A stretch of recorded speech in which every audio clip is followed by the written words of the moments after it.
Lina, teman saya. Saya Palma Putri Asyifa. Saya Ibu Ayu. Ibu Ayu sebagai guru TK di mana, Bu? Di Krisan Ciledug. Terima kasih ya Bu atas kesempatan ini, kesediaan waktu Ibu untuk berbagi cerita atas pengalaman Ibu gitu. Wawancara ini juga bertujuan untuk memahami lebih dalam tentang bagaimana Ibu menangani anak-anak yang hiperaktif di sekolah. Gitu. Kita masuk ke sesi wawancara ya Bu. Saya mau nanya nih, gimana pengalaman Ibu menyadari siswa memiliki perilaku yang hiperaktif?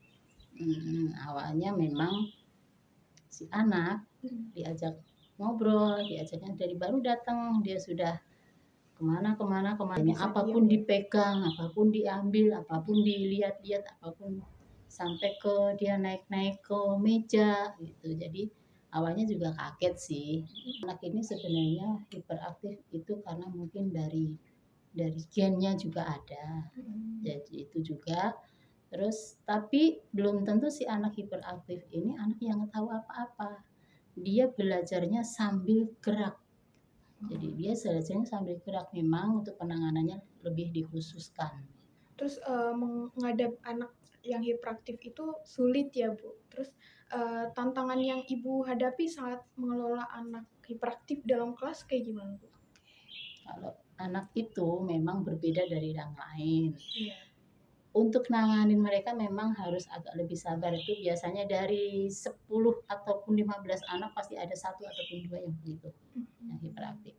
Tetapi dari mereka itu penanganannya jangan nggak boleh begitu, nggak boleh begini gitu. Jadi cukup kita giniin, oke, kamu maunya apa? Oke, kita main seperti ini ya. Kita kasih sesuatu yang membuat dia sibuk supaya dia teralihkan energinya itu ke hal-hal yang lebih positif. Oke, pertanyaan selanjutnya Bu, cara Ibu untuk tetap fokus mengajari anak ini. Anak ini juga tetap fokus dengan ajaran Ibu, gimana caranya?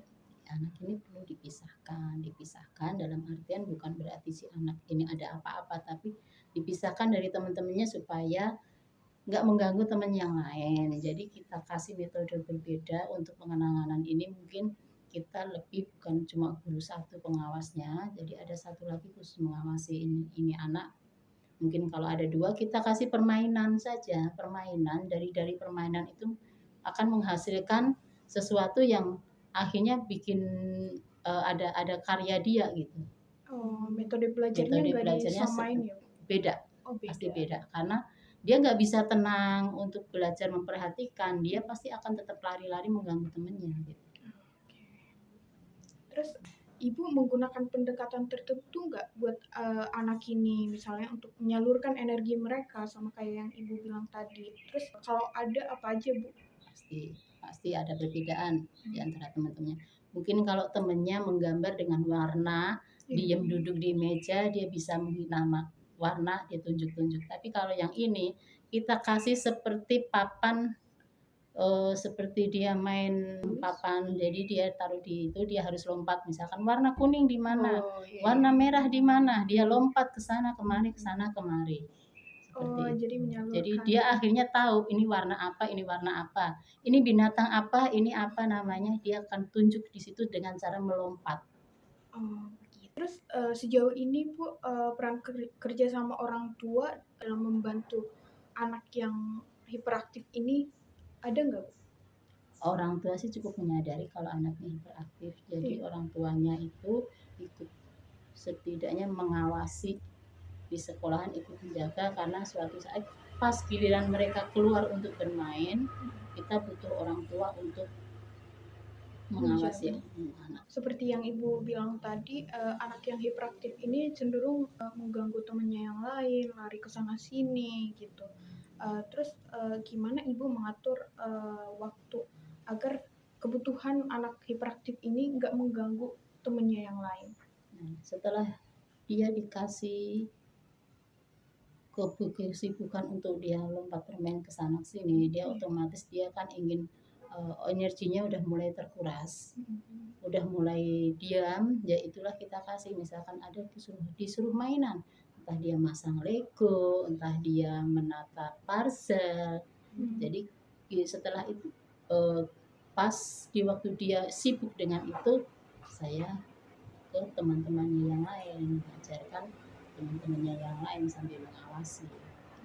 Ibu, pertanyaan selanjutnya, apakah Ibu sendiri itu pernah melihat perubahan yang signifikan dalam perilaku anak tersebut setelah menerapkan strategi tertentu? Ya, si anak jadi lebih tenang, jadi dia lebih fokus ke warna. Ternyata dia ambil lagi tuh kertas-kertas yang kita tadi suruh nunjukin, dilompat-lompat, dia ambil, akhirnya dia kasih ini warna ini biru, ini warna kuning, ini warna merah, kita tunjukin. Nanti suruh setelah itu ditata, ada kotak-kotak warna, ya di situ suruh nunjukin, di situ suruh yang merah taruh di merah, hijau taruh di hijau, biru taruh di biru.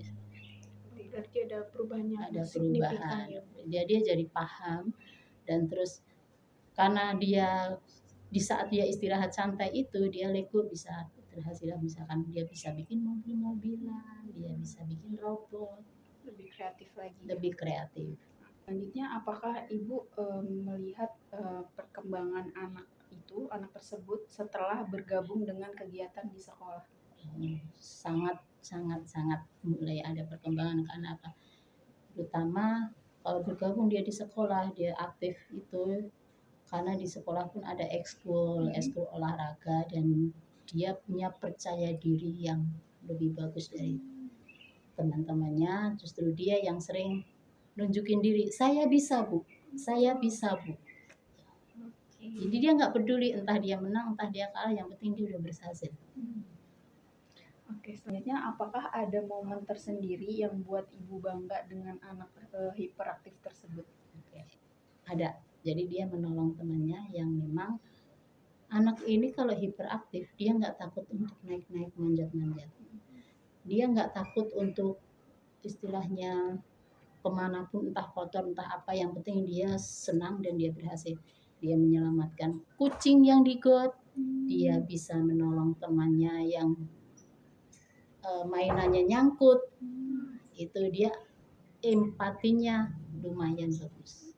Oke Bu, selanjutnya pasti ngadepin siswa yang hiperaktif itu energinya terkuras banget ya Bu. Saya ingin tahu gimana cara Ibu mengelola stres Ibu untuk menghadapi anak hiperaktif seperti anak tersebut. Sebenarnya kalau untuk saya anak-anak itu obat stres. Jadi mau dia hiperaktif, justru anak hiperaktif ini semuanya meskipun kadang-kadang sih buat bikin kita capek, tapi senang. Apalagi kalau dia itu anaknya itu merasa bisa melakukan sesuatu, dia akan lompat-lompat senang. Itu adalah suatu kebanggaan buat saya. Si anak itu merasa bisa, aku bisa ini ibu, aku bisa ini. Walaupun hiperaktif, Walaupun tapi Ibu senang hiperaktif. ya. Selanjutnya, apakah sekolah itu memberikan dukungan khusus seperti kayak ada pelatihan atau fasilitas tertentu untuk anak tersebut? Sebenarnya fasilitas tertentu tidak, mereka tetap bisa makan, cuma lebih ke pengawasan yang lebih ketat, lagi pengawasannya lebih diperhatikan lagi gitu. Sama mereka main atau apapun semua sama. Apa ada pesan untuk guru lain yang mungkin baru pertama kali ngajarin anak yang hiperaktif? Mungkin memang lebih sabar dan jadikan anak itu sebagai penghibur kita. Ya, lebih sabar sebagai penghibur kita, anak-anak pengabdian kita, seperti kita mengurus anak kita sendiri. Semuanya pasti berbeda watak, berbeda sifat. Jangan dijadikan beban, itu justru obat awet muda.